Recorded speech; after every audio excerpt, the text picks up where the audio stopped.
नमस्कार दोस्तों, मैं रवि आपका स्वागत करता हूं हमारे चैनल बैक बेंचर्स अरीना पर। तो चलिए स्टार्ट करते हैं हमारा पार्ट 2। इस पार्ट में हम लोग सेक्शन बी का सोल्यूशन देखने वाले हैं। इससे पहले वाले पार्ट में हमने सेक्शन ए का 1 से लेकर 20 तक के क्वेश्चंस जितने भी थे सारा पेपर सोल्यूशन देखा हुआ है।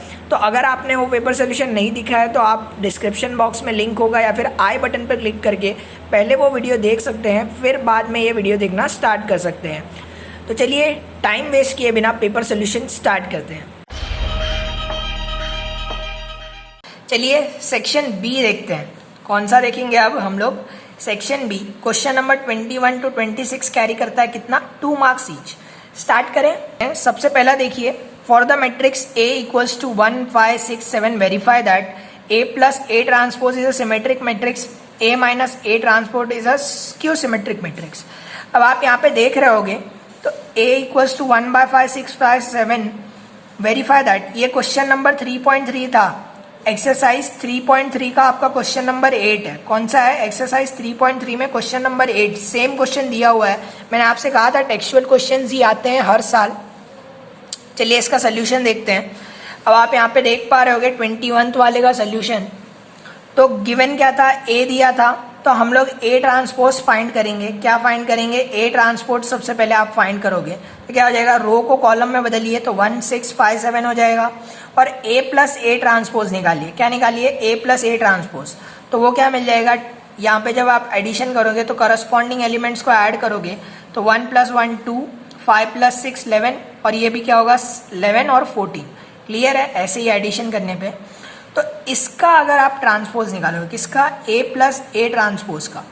तो A प्लस A ट्रांसपोज का ट्रांसपोज करिए तो मतलब इसी का ट्रांसपोज करना है। तो क्या करना है? इसके रो को कॉलम में बदलिए तो क्या हो जाएगा? 2 by 11 11 by 4। पर आप देखिए ये दोनों सेम है ना, सेम है ना।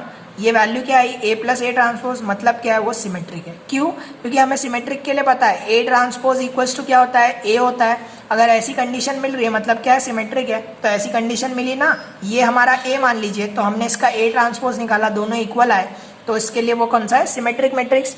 नेक्स्ट देखिए ऐसे A माइनस A ट्रांसपोज के लिए सॉल्व करेंगे तो A माइनस A ट्रांसपोज क्या बोला था? तो माइनस करिए, क्या वैल्यू मिल जाएगी? 0 - 1 1 0।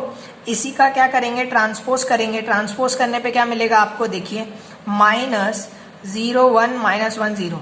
जब ये चेंज करोगे तो आप माइनस कॉमन बाहर लोगे तब आपको ये वाला मैट्रिक्स मिल जाएगा, A माइनस A ट्रांसपोज वाला। तो ये -A ट्रांसपोज आ रहा है और हमें पता है A transpose equal to -A कब होता है? स्क्यू सिमेट्रिक होता है तब। तो स्क्यू सिमेट्रिक ये वाला मैट्रिक्स हो गया। कौन सा? A minus A transpose. और हमको यही चीजें प्रूफ करनी थी, यही प्रूफ करने बोला था ना कि A plus A transpose is symmetric, A minus A transpose is skew symmetric. Clear है? टेक्सचुअल सम था एक्सरसाइज 3.3 का क्वेश्चन नंबर 8। तो साथ ही साथ मैं आपको एनालिसिस करके बता रहा हूँ कि क्वेश्चन आए कहाँ से थे, पूछे कहाँ से गए थे। चलिए 22 वाला देखते हैं। Solve x dy/dx equals to y minus x cos square y/x। अब मैंने कहा था जहाँ भी आपको y/x दिखे, y/x दिख रहा है, वहाँ पे क्या करना है? t पुट कर देना। उसको क्या पुट कर देना है? t v u v जो भी बोलो। चलिए सोल्यूशन देखते हैं। तो फ्रेंड्स बहुत इजी था, इतना सा सोल्यूशन था।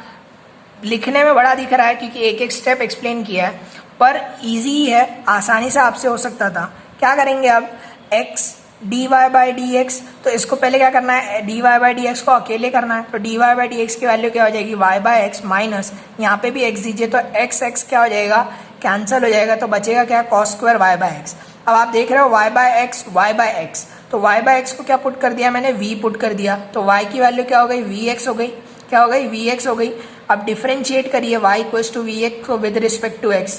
तो dy/dx इक्वल्स टू क्या हो जाएगा? v plus x dv/dx u into v। ठीक है, u इंटू v था तो डेरिवेट v, u को वैसे रहने दीजिए, प्लस डेरिवेट u और v को वैसे रहने दीजिए। तो उसके हिसाब से क्या आ जाएगा? v plus x dv/dx। तो अब ये जो इक्वेशन 1 थी वो कैसी बन गई?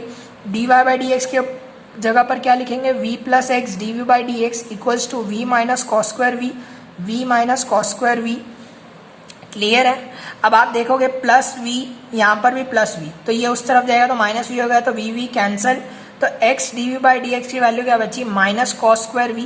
अब क्या करेंगे? dv वाले टर्म एक तरफ, v डाले टर्म, और x वाले एक तरफ, तो x वाले को उस तरफ लेके जाइए, तो -1/x dx, माइनस उधर ही रहने दिया, माइनस ये नीचे जाएगा ना, तो 1/x dx इक्वल्स टू ये नीचे आ जाएगा 1/cos² dv, cos² को ऊपर लिखेंगे तो क्या हो जाएगा sec² dv minus 1/x dx। अब आप इंटीग्रेट करिए, इंटीग्रेटिंग बोथ द साइड, तो sec² का डेरिवेटिव tan v, 1/x का log of mod of x। अब log of mod of x वैसे ही रहने दीजिएगा, रीसब्स्टिट्यूटिंग वैल्यू ऑफ v, तो v की जगह पे क्या आ जाएगा y/x, और यही हमारा क्या है आंसर है। क्लियर है, इजी था, बस लिखने में थोड़ा सा बड़ा दिख रहा है पर ये बहुत इजी सम था। चलिए नेक्स्ट वाला देखते हैं। अब नेक्स्ट आप देख पा रहे होगे यहाँ पे 23rd solution, show that magnitude of A B bar. अब आपको यहाँ पे समझना था ये क्या लिखा है, magnitude of A B bar plus magnitude of B A bar is perpendicular to magnitude of A B bar minus magnitude of A B A bar for any two non zero vectors A bar and B bar. ये आपके exercise 10.3 का 11th question है, 11th question है 10.3 का, textual question है। तो देखा आपने टेक्स्ट बुक में से बहुत सारे क्वेश्चंस आते हैं, तो इसीलिए मैं आपसे कह रहा था कि आप एक बार टेक्स्ट बुक के जितने भी सम बता रहा हूँ वैसे टाइप के सम तो सॉल्व कर ही लीजिए। क्लियर है, तो चलिए 23rd का सोल्यूशन देखते हैं। अब आप 23rd यहाँ पे देख पा रहे होंगे कि ये दोनों क्या बोले थे, परपेंडिकुलर बोले थे, magnitude of A B plus magnitude of B A is perpendicular to magnitude of A B minus magnitude of B A.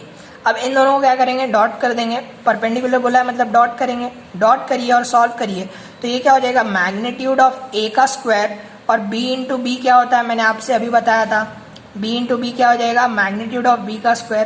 Clear है, तो ये स्टेप में आप पहले ऐसे खाली मल्टीप्लाई वाला लिखिएगा, फिर बाकी का देखिए क्या होगा, ये इससे भी मल्टीप्लाई होगा किससे, माइनस मैग्नीट्यूड ऑफ बी वाले से, तो ऐसी कुछ इक्वेशन मिलेगी, ये दोनों तो कैंसिल ही होने वाला है, और minus magnitude of B square A into A मिलेगा, तो ए इंटू ए क्या हो जाएगा मैग्नीट्यूड ऑफ ए का स्क्वायर, और ये क्या आएगा 0।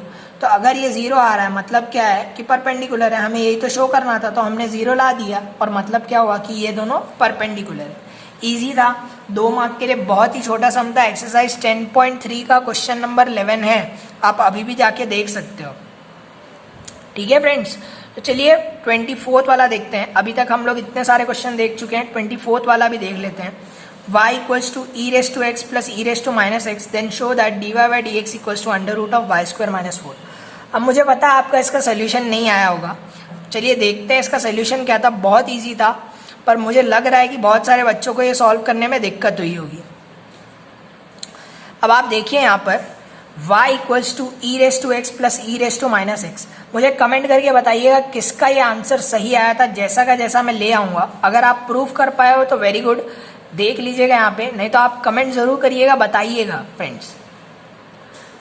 Differentiating equation 1 with respect to x we get, क्या करेंगे इसको सीधा सीधा डिफरेंशिएट करना स्टार्ट करते हैं। तो d y by d x की वैल्यू क्या हो जाएगी ई रेस टू एक्स, और पता है आपको ये करने पे क्या आएगा minus e raise to minus x. Clear है, ई रेस टू एक्स वैसे ही रहेगा, पर माइनस एक्स को भी डेरिवेट करेंगे तो क्या हो जाएगा -1, तो minus e raise to minus x. Clear है, अब क्या किया मैंने, इसको पूरे को रूट में डाल दिया। क्या किया, सबसे पहली ट्रिक क्या किया, रूट में डाल दिया और अंदर इसको स्क्वायर में लिख दिया। तो मतलब तो वही हुआ ना, स्क्वायर और ये कैंसिल होके क्या मिलेगा, मुझे यही मिलेगा, पर मैं इसको अभी नीचे लेके जा रहा हूँ, मतलब इसको सिंप्लीफाई ना करके थोड़ा क्वेश्चन बना रहा हूँ। तो under root of e raise to x minus e raise to minus x whole square. अब यहाँ पे होल स्क्वायर का फॉर्मूला लगाइए, क्या बन जाएगा e raise to 2x e raise to minus 2x minus e raise to X into e raise to minus x. Clear है, यहाँ तक समझ में आया। अब ये देखिएगा A raise to B A raise to minus B, तो क्या हो जाता है, ये दोनों प्लस हो जाते हैं, तो मतलब क्या हो जाएगा 0, और ई रेस टू 0 क्या होता है 1, तो ये 2 ही रहेगा। और मैंने इसमें क्या किया, ये -2 था ना, क्या था -2, तो -2 को मैं लिख सकता हूँ कि +2 -4, ये मतलब -2 ही होता है ना, तो यही किया मैंने, क्या लिखा +2 -4। +2 -4 लिखने से क्या हो गया अभी आपको बताता हूँ। ये फिर इसके बाद यहाँ पे 1 है, तो 1 की जगह पे क्या लिखूंगा e raise to X into e raise to minus X. कुछ चेंज होगा क्या, ये बन के 1 ही बनने वाला है, और मुझे आंसर क्या मिलने वाला है, ये मिलने वाला है 2 -4। पर मैं इसको क्या कर रहा हूँ, चेंज कर रहा हूँ, ताकि यहाँ पे मैं e raise to x plus e raise to minus X ला पाऊँ। क्लियर है, क्योंकि मेरा वही क्या है y है। ठीक है, आपको y स्क्वायर चाहिए था ना आंसर में, तो मैं क्या ला रहा था, y ला रहा था। तो यहाँ पे ये देखिए ये वाला पार्ट क्या होगा, ये पूरा e raise to x plus e raise to minus x the whole square minus 4, तो क्या बन जाएगा वाई स्क्वायर माइनस 4। प्रूव कर दिया dy by d x equal to y square minus 4। Clear है फ्रेंड्स, बहुत ईजी था। जानता हूँ आपका दिमाग लगाए होंगे थोड़ा सा, अगर आपने ये चीज़ कर ली होगी अंडर रूट करके स्क्वायर, तब आपका आ ही गया होगा, पर अगर आपने ऐसा नहीं किया है तो सॉरी, आपका आंसर रॉन्ग है। चलिए नेक्स्ट क्वेश्चन देखते हैं 25th। उदास मत होइए, आपके आगे क्वेश्चन जरूर राइट होंगे। चलिए देखते हैं। अब 25th वाला question, W denotes the set of word in English dictionary. Define the relation R by x, y belongs to W cross W such that x and y have at least one letter in common. Show that this relation is reflexive, symmetric but not transitive. तो friends बहुत ही easy question था, reflexive transitive. अब मैं आपको एक word लेके समझाऊंगा इसका मतलब। चलिए इसका सोल्यूशन देखते हैं। तो given relation R such that x, y belongs to W cross W, the word x and y have at least one word common. यही बोला था मुझसे, वन वर्ड कॉमन है दोनों में। तो चलिए मैं x को क्या मान ले रहा हूँ, डॉन मान ले रहा हूँ। क्या मान ले रहा हूँ, लेटर है डिक्शनरी में, जो वर्ड है डिक्शनरी में वो क्या है, डॉन है। तो ये सेल्फ के साथ जब रिलेशन करेगा, आर क्रॉस आर करेगा सेल्फ के साथ। रिफ्लेक्सिव के लिए यही रिलेशन होती है कि x cross x belongs to R for all x belongs to W। Clear है, यही रिलेशन होती है। तो डॉन क्रॉस डॉन करूंगा तो has every letter common, x x दोनों में हर एक लेटर कॉमन है ना, खुद के वर्ड के साथ अगर रिलेशन बना रहा है ये वाला x क्रॉस x, तो क्या हो जाएगा, एवरी लेटर सेम कॉमन हो जाएगा। और हमें बोला था एटलीस्ट, मतलब उससे ज़्यादा भी हो सकते हैं, तो एटलीस्ट से ज़्यादा मतलब सभी हैं, तो ये क्या है, रिफ्लेक्सिव है। क्लियर है, सबसे पहले क्या प्रूफ कर दिया, रिफ्लेक्सिव है। नेक्स्ट देखिए यहाँ पे एक और लेटर लेना है, अब y लेना है। कौन सा लेना है, y वर्ड लेना है। पहला तो डॉन ले लिया, मैं दूसरा क्या ले रहा हूँ, नेस्ट ले रहा हूँ। क्या ले रहा हूँ, नेस्ट। ठीक है, आप नेस्ट रेस्ट कुछ भी लो, पर एक लेटर तो कॉमन होना चाहिए दोनों में। तो ये देखिए इसमें n है, इसमें भी n है, दोनों में एक लेटर कॉमन है। तो मतलब क्या हो गया कि ये सिमेट्रिक भी हो सकता है। क्या हो सकता है, सिमेट्रिक भी हो सकता है। हमारा मतलब तो यही होता है ना, x, y belongs to r, x, y belongs to r, दोनों में n है, तो ये बिलोंग करते हैं इसको, रिलेशन को। और y, x मतलब नेस्ट और डॉन में भी देखो तो n है, तो ये भी r को बिलोंग करता है, इसीलिए क्या है, सिमेट्रिक है। क्या है, सिमेट्रिक है। पर ट्रांजिटिव क्यों नहीं है, उन्होंने खुद ही ने कह दिया था ट्रांजिटिव नहीं है, ये प्रूफ करना है। तो ट्रांजिटिव क्यों नहीं है बताता हूँ।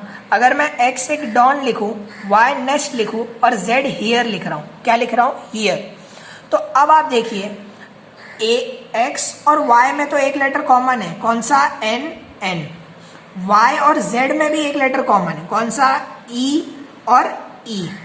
पर जब x और z में देखोगे, किसमें, x और z में देख रहे हो, तो कोई लेटर कॉमन है क्या इनमें, नहीं है ना, HEARDON कोई कॉमन है, नहीं है। तो इसीलिए x, y बिलोंग करता है r को, हाँ करता है, y, z भी बिलोंग करता है r को, एक लेटर कॉमन है एटलीस्ट, हाँ तो बिलोंग करता है। पर x, z देखिए ये बिलोंग नहीं करता ना, तो इसीलिए क्या नहीं है, ट्रांजिटिव नहीं है। क्या नहीं है, ट्रांजिटिव नहीं है। तो हमने ये प्रूफ कर दिया। क्लियर है, इजी था, वर्ड के साथ समझना। होप आपने सॉल्व किया होगा, नहीं तो आपके पास यहाँ पे ऑप्शन भी था कि find the inverse of the function f of x equals to 4x upon 3x plus 4। क्या 4x अपॉन 3x प्लस 4, बहुत ईजी है, इनवर्स निकालना है। एफ एक्स का इनवर्स क्या होता है, जी ऑफ एक्स। क्या होता है, जी ऑफ एक्स। कैसे करेंगे चलिए देखते हैं, छोटा सा सम है, आप यहाँ पे देख पा रहे होगे, इतना छोटा सा सोल्यूशन था। क्या किया मैंने, f of x equal to 4x upon 3x plus 4 लिया। Calculating inverse let f of x equal to y, f of x को क्या कंसिडर कर लिया, y, तो y की वैल्यू क्या आ गई, 4x अपॉन 3x प्लस 4। अब ये उस तरफ ले जाइए, मल्टीप्लाई कीजिए, तो y इंटू 3x प्लस 4 की वैल्यू क्या आ गई, 4x, और इसको पूरे को मल्टीप्लाई कर दीजिए, तो 3xy plus 4y equal to 4x। Clear है। अब इसमें से क्या करेंगे देखिएगा, x वाला पार्ट यहाँ पे लाता हूँ, y वाला उस तरफ ले जाता हूँ, तो -4y और ये 3xy माइनस 4x हो गया। अब इसमें से x कॉमन ले लीजिए, तो 3y माइनस 4 बचा। क्लियर है, और ये उधर दे दीजिए नीचे, तो x equal to -4y upon 3y minus 4, तो x की वैल्यू क्या आ जाएगी, माइनस पे वो कर दीजिए, तो 4y 4 माइनस 3y, क्लियर है। यही क्या है मेरा g ऑफ y, जो कि क्या है, इन्वर्स है। क्या है ये, इन्वर्स है। fx का इन्वर्स क्या है, g of y 4y upon y minus 3 4, clear है। इतना सा सोल्यूशन करना था, 2 मार्क्स मिल जाता। तो इससे अच्छा तो यही वाला है। अगर आपको ये समझ में आता है रिफ्लेक्सिव सिमेट्रिक तो और अच्छा है, नहीं आता है तो इन्वर्स फाइंड किया होगा, बहुत इजी होगा। चलिए नेक्स्ट क्वेश्चन देखते हैं। तो चलिए फ्रेंड्स 26th का आप सोल्यूशन देखते हैं। किसका, 26th वाले का। अ bag contains 19 tickets numbered 1 to 19. A ticket is drawn at random and then another ticket is drawn without replacing the first one in the bag. Find the probability distribution. हमें क्या find करना था, probability distribution of number of even numbers. क्या, even numbers on the ticket. तो हमें इनमें से निकालने क्या पड़ेंगे, even numbers। चलिए इसका सोल्यूशन देखते हैं। इजी सा है, समझ में आएगा तो बहुत आसान है। क्या देखते हैं, चलिए स्टार्ट करते हैं। तो हम क्या कह रहे हैं कि let x denotes the number of even numbers on the ticket. मतलब जो 1 से 19 तक लिखा गया है उसमें x क्या डिनोट कर रहा है, हमारा इवन नंबर्स बताएगा जो टिकट पे आने वाले हैं। तो since 2 tickets are drawn, 1 by 1 बोला था कि 2 टिकट निकाल रहे हैं विदाउट रिप्लेसमेंट, और वापस भी नहीं रखे जा रहे पहले वाले को। तो अब हमारा x जो है वो वैल्यूज कौन सी ले सकता है, 0 1 2। हमें पता है probability of getting even numbers क्या है, इवन नंबर्स कितने होंगे, उसमें से 9 होंगे बाय 19, टोटल कितने थे 19। और ऐसे ही probability of getting an even ticket, not an even ticket, क्या, not getting an even ticket, मतलब ऑड टिकट कितने थे 10 बाय 19। आप 1 से लेके 19 तक नंबर्स लिख लीजिएगा, 9 10 11 12 13 14 15 16 17 18 और 19। तो इसमें से देखिए इवन कितने और ऑड कितने, तो आपको पता चलेगा 9 इवन थे 19 में से और 10 ऑड थे 19 में से। आपको ये पता चल गया इवन और ऑड की। तो चलिए सीधे सीधे स्टार्ट करते हैं। p of x equal to 0, मतलब एक भी टिकट इवन नहीं है, दोनों ऑड है, तो उसकी प्रोबेबिलिटी क्या है, 10c2 बाय 19c2, मतलब ऑड में से 10 थे, 10 में से 2 निकालूंगा, कौन से, ऑड वाले ही, और 19 टोटल में से कितने निकालने वाले हैं, 2 ही निकालने वाले हैं। तो ये क्या हो जाएगा 10 क्रॉस 9 अपॉन 19 इंटू 18, क्या हो जाएगा 10 क्रॉस 9 अपॉन 19 इंटू 18। कैसे होता है, NCX होता है। इसका मतलब क्या होता है, n फैक्टोरियल, क्या होता है, n factorial upon x factorial into n minus x factorial, clear है। तो ये क्या हो जाएगा 10 फैक्टोरियल क्या होगा मेरा, यहाँ पे देखिए आपको बता भी देता हूँ कैसे सॉल्व किया जाता है। 10 फैक्टोरियल अपॉन x की वैल्यू क्या है मेरी 2 फैक्टोरियल, x की वैल्यू क्या थी 2, इंटू n माइनस एक्स क्या है, 10 माइनस एक्स क्या है 8 फैक्टोरियल। तो अब सॉल्व कैसे करेंगे इसको, 10 माइनस 9 इंटू 8 फैक्टोरियल लिखूँ, अपॉन 2 को क्या लिख सकता हूँ 2 इंटू 1, और ये क्या है मेरा 8 फैक्टोरियल, ऐसे का ऐसा ही। अब 8 फैक्टोरियल कट जाएगा तो क्या बचेगा 10 इंटू 9 अपॉन 2 बाय 1। ऐसे ही जब आप 19 और 2 को भी सॉल्व करोगे तो क्या बचेगा 19 इंटू 18 अपॉन 2 इंटू 1, तो 2 इंटू 1 कट जाएगा और मेरा यही पार्ट बचेगा। इस पार्ट को भी अगर आप सिंप्लीफाई करोगे 9 1 जा 9 2 जा 2 5 जा, तो क्या बचेगा 5 बाय 19। तो हमारी not getting any even tickets क्या है, दोनों टिकट ऑड आए, तो उसकी प्रोबेबिलिटी क्या है 5 बाय 19। ऐसे ही चलिए नेक्स्ट देखते हैं p of x equal to 1। पहले क्या देखेंगे, गेटिंग इवन टिकट, क्या ले रहे हैं, पहला इवन टिकट मिल रहा है और दूसरा क्या मिल रहा है, ऑड टिकट मिल रहा है। और ऐसे ही दूसरा क्या हो सकता है, पहले ऑड मिल सकता है बाद में इवन मिल सकता है। तो हमारी प्रोबेबिलिटी कैसी हो जाएगी 9c1, इवन मिलने की प्रॉपर्टी कितनी है 1, और 10c1 ये क्या है probability of getting odd 1 odd मिल रहा है, अपॉन 19c बाय 2। अब यहाँ पर आप देखोगे तो क्या होगा 9 factorial upon 1 factorial into 9 minus 1, मतलब क्या 8 फैक्टोरियल, ऐसा कुछ मिलेगा। तो ये क्या बनेगा 9 इंटू 8 फैक्टोरियल अपॉन 1 फैक्टोरियल की वैल्यू तो 1 ही रहने वाली है, इंटू 8 फैक्टोरियल, 8 कैंसिल, तो बचा क्या खाली 9, और ऐसे इसमें भी क्या बचेगा खाली 10, पर नीचे वाले में क्या बचेगा 19 क्रॉस 18 बाय 2 बाय 1, तो ये 2 बाय 1 ऊपर जाएगा, तो आंसर क्या मिलेगा मुझे इसका आंसर तो पता ही है, अभी सॉल्व किया 5/19, 5/19 इंटू 2 तो क्या बचेगा 10/19। तो probability of x equal to 1 क्या मिली होगी आपको 10/19। नेक्स्ट ऐसे ही आप देखोगे नीचे तो p of x equal to 2 मतलब दोनों के दोनों क्या मिले मुझे, इवन टिकट मिले। क्या मिले, इवन टिकट मिले। तो क्या हो जाएगा 9c2, इवन कितने थे 9 थे, 9 में से कितना हुआ 9c2 बाय 19c2। तो इसको सॉल्व करोगे तो क्या बचेगा 9 इंटू 8 अपॉन 19 इंटू 18। क्लियर है। तो क्या बचेगा 4/19। तो हमारी जितनी भी प्रोबेबिलिटी बन सकती थी तो वो सारी निकाल ली। और प्रोबेबिलिटी डिस्ट्रीब्यूशन आप लास्ट में कैसे लिखोगे, x p of x 0, 5/19, 1, 10/19, 2, 4/19। Clear है। ये बनाया होगा तो 1 मार्क मिला होगा। क्लियर है। और बाकी ये फाइंड करने के लिए 1 मार्क्स मिले होंगे। क्लियर है। 1 मार्क्स ये तीनों के लिए, 1 मार्क्स इसके लिए। समझ में आया आपको, इजी था। चलिए इसी में एक और क्वेश्चन भी दिया हुआ था, उसका भी प्रोबेबिलिटी देख लेते हैं। क्या पूछा था, आप दोनों में से कोई भी सॉल्व कर सकते थे। हम यहाँ पे हर एक का सोल्यूशन बता रहे हैं। किसी दोस्तों ने ये वाला अटेम्प्ट किया होगा, किसी ने ये वाला। तो चलिए अब इसका सोल्यूशन देखते हैं। Find the probability distribution of the number of successes in 2 tosses of a die when a success is defined as a number greater than 5। क्या बोला है, number greater than 5। Number greater than 5 आ रहा है, वो succession है हमारे लिए। तो 2 डाइस टॉस हो रहे हैं। चलिए उसका भी देख लेते हैं कैसा होगा सोल्यूशन। तो मेरे पास यहाँ पे सोल्यूशन है कौन सा, 26 वाला, वही जो और में था। When a die is tossed 2 times, we obtain 6 cross 6 which is equal to 36 number of opposition। मतलब 1 1 1 2 ये कितना मिलेंगे हमें, 36 पॉसिबिलिटी मिलती है, 36। Let x be the random variable which gives the number of successes that number is greater than 5। क्या बोल रहा है, नंबर ऑफ ग्रेटर देन 5 मिलेगा कब, जो x की वैल्यू होगी। तो x कितनी वैल्यूज ले सकता है, 0 1 2, क्योंकि क्या बोला था 2 नंबर लिए जाते हैं, क्या 2 डाई उड़ाए जा रहे हैं। क्लियर है। इसीलिए क्या हो सकती है 0 1 2 प्रोबेबिलिटी होती है। मतलब दोनों पे, पहले दोनों पे ग्रेटर देन 5 नहीं आया, फिर एक पे आया, एक पे नहीं आया, फिर दोनों पे आया। क्लियर है। ये पॉसिबिलिटीज हो गई। तो p of x equal to 0 क्या होगा, number less than 5 on both dice. Less than 5 मिलेगा बोथ डाइस पे। तो अगर आप 1 2 3 4 5 6 एक डाइस पे यही पॉसिबिलिटी है, तो इसमें लेस देन 5 कितने नंबर्स है, 1 2 3 4 और 5 को भी गिन लीजिए। किसको गिन लीजिए, 5 को भी गिन लीजिए। तो क्या पॉसिबिलिटी होती है 5/6, ये एक डाई की हो गई। ऐसे ही दूसरी डाई की क्या होगी 5/6, दोनों को मल्टीप्लाई किया तो 25/36। क्लियर है।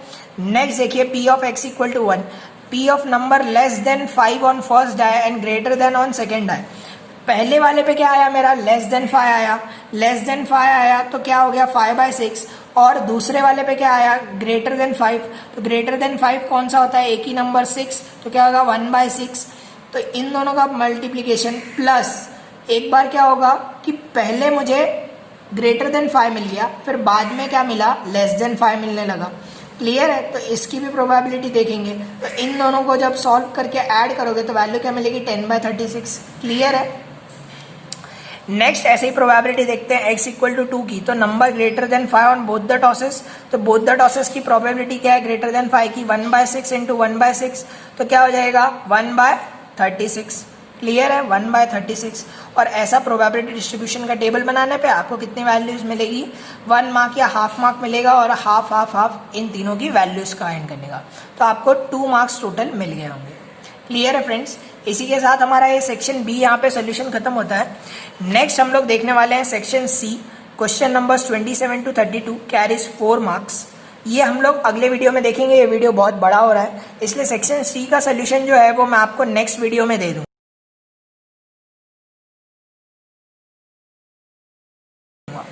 क्लियर है फ्रेंड्स। तो अगर आपको वीडियो पसंद आई हो तो वीडियो को लाइक करिएगा, नेक्स्ट वीडियो ज़रूर देखिए हमारी। और अगर आप चैनल पे नए हो प्लीज़ हमें सपोर्ट करिए bye subscribing the channel. Thank you for watching.